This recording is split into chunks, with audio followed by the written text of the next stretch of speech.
What's good, Eagles fans? Y'all are tuned into another episode of Chalk It Up, where no matter if we win or if we lose, we just got to charge it to the game. It's the Monday after Sunday, and on this video, I'm strictly going to be talking about the coming out party for Travis Fulgham, or is it Fulgham?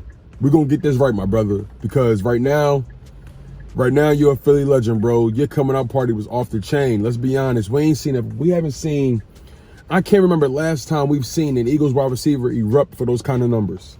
10 receptions, 115 yards, averaging 15.2 yards a catch, a touchdown. Longest of the day was about 35 yards. Bro. And then on top of that, what makes Travis Fulgham's performance so amazing is it wasn't no trickery involved. There wasn't no gadget plays involved. There wasn't no gimmicks involved. No. Every time that ball was thrown to him, he damn near brought it down. There was a point in the game where he was 10 for 10 as far as targets and receptions. He was 10 for 10. 10 targets, 10 receptions. And then towards the end of the game when we were trying to, during the end of the game when we were in desperation mode, Wentz tried to force the ball to him, which led to him having about 13 targets in total.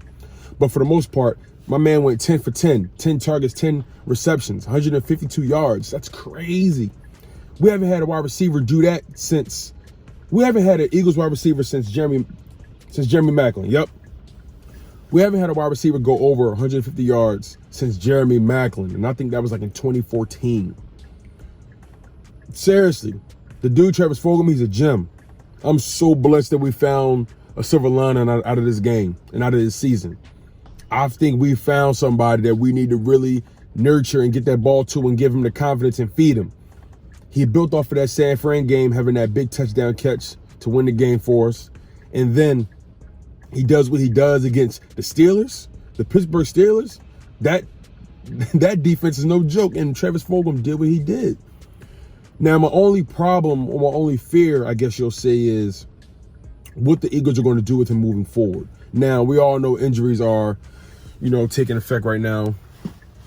We all know injuries are a big deal right now, and injuries are kind of being the deciding factor in who we play and who we don't play, right?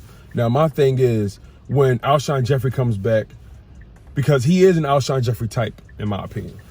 He's 6'2", about 215 pounds, about almost 220 pounds. Nice, solid body. Athletic. Has good enough speed where you have to respect it. We saw that in the San Fran game.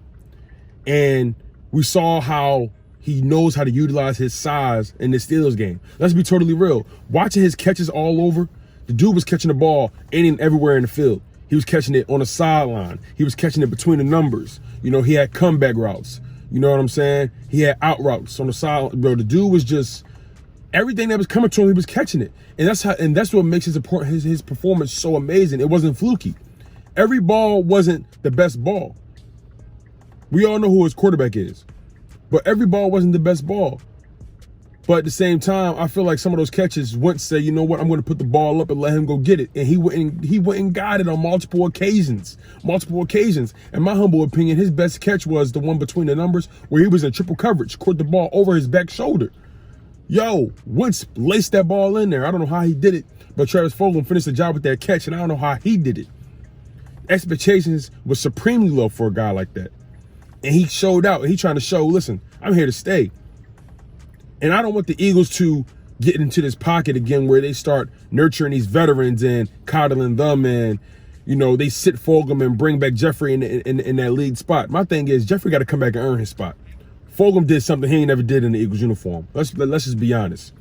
Granted, Jeffrey did assist greatly with that Super Bowl, but that's the past. This is a what have you done for me lately type of league. And Fulgham lately been balling. Last 2 games, 2 touchdowns. Over 200 yards receiving. Come on, man. You got to respect it. Averaging nearly 20 yards of reception. You got to respect it. Hasn't dropped the ball. You got to respect it. You know what I mean? We got to put respect on Travis Fulgham's name. We need to really, really double down on this guy. Again, we haven't seen a wide receiver this talented since Jeremy Maclin. In my opinion, we haven't. We haven't seen a guy put up these kind of numbers since Jeremy Maclin. This is not something we should waste. And if the Eagles are smart, they will go all in on these young guys. I'm done with the old guys. I'm done with Jeffrey. I'm done with Jackson. It's all love, but I'm done with it. I'm done. I'm pretty much done with Ertz. I ain't gonna hold you. Ertz just wasn't a factor in that last game. But again, this video, like I said, is gonna be strictly about Travis Fulgham. He was balling, coming out of Old Dominion, walk on at Old Dominion. As a matter of fact, I didn't even know what Old Dominion was. I didn't know they had a football program. You dig? So, Fulgham, my brother, you got my respect. I honor you. I treasure you, and I hope that Eagles organization does the same. Doug Peterson, don't mess it up. Do not mess it up. This is not about veterans now. This is about productivity now. Simple and plain. Listen, y'all was tuned in to Chalk It Up, where no matter if we win or if we lose, we just got to charge it to the game. Fly, Eagles, fly. One love.